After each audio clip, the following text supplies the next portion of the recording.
Every summer, the crack of a bat echoes across America. Kids chase fly balls in dusty parks. Stadium lights flicker on as the crowd rises for the seventh inning stretch. Baseball feels timeless, like it always has here. But it wasn't.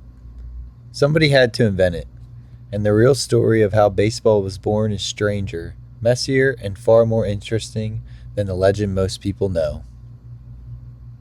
Let's start with that legend. For over 100 years, Americans were taught that baseball was invented in 1839 by a man named Abner Doubleday.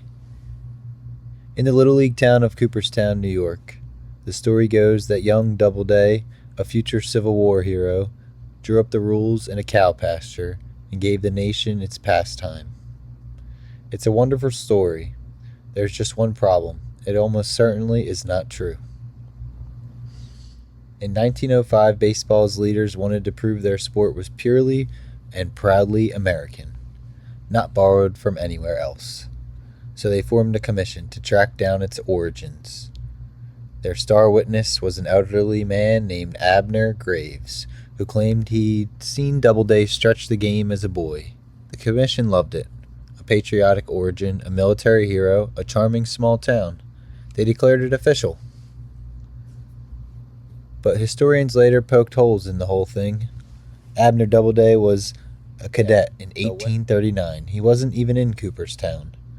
He never once mentioned baseball in his many letters and diaries.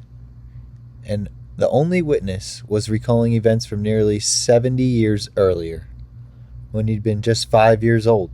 The truth is, no single person invented baseball. It just evolved. Long before America had a national pastime, kids in England were playing bat and ball games in the fields. Games with names like rounders, stool ball.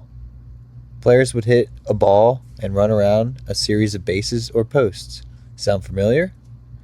There was even a children's book from 1744, a little pretty pocketbook, that printed a rhyme about a game literally called baseball, complete with a little illustration that's nearly a century before Doubleday supposedly invented anything. Settlers carried these games across the ocean. In America, they took a new local flavor. In and around Boston, people played something called the Massachusetts game. In New York, they played their own version. The rules were a chaotic patchwork. Every town, every club, sometimes every schoolyard had its own way of doing baseball. Baseball, at this point, wasn't a sport. It was a folk tradition, and it needed someone to give it order. Enter Alexander Joy Cartwright. Cartwright was a bank clerk and volunteer firefighter in New York City, an ordinary man with a passion for the ball game. In 1845, he and his friends formed a club called the Knickerbocker Baseball Club, and together they did something revolutionary. They wrote the rules down. The Knickerbocker rules of 1845 gave us ideas we still use today. A diamond-shaped infield, foul lines to mark fair territory from foul, 3 strikes for an out. They got rid of one brutal old practice, soaking, where you got a runner out by throwing the ball at him and hitting him. From now on, you had to tag the base or the runner. The game became less of a playground brawl and more of a sport. On June 19, 1846, in Hoboken, New Jersey, at a field called Elysian Fields, the Knickerbockers played what's often called the first organized game of baseball under these new rules. And here's a humbling little detail. Cartwright's Knickerbockers, the team of the man who wrote the rules, lost, and badly. Something like 23-1. The referee, by the way, reportedly fined a player 6 cents for swearing. Baseball was already building its character. From that day, baseball spread like wildfire. The New York version won over its rivals. It was faster, cleaner, and more exciting. Clubs formed across the country. Then came the Civil War, and something remarkable happened. Soldiers on both sides played baseball in their camps between battles.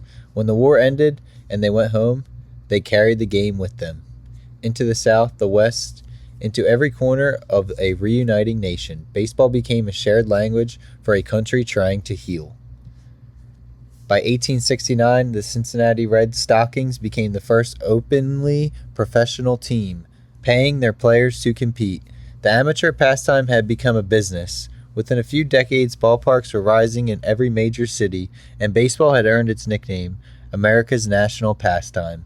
In Cooperstown, the town in the heart of a myth, in 1939, they built the Baseball Hall of Fame there anyways. The legend may have been false, but the town became a real beloved shrine to the game. So the next time you hear the crack of a bat, remember, baseball wasn't handed down by one genius in a pasture. It was shaped by English children in muddy fields, by immigrants who carried it across the ocean, by a firefighting bank clerk who dared to write the rules down, and by thousands of ordinary people who simply loved to play. Baseball wasn't invented, it grew. Inning by inning, generation by generation, into the game we know today, and that's the true story of how baseball was born.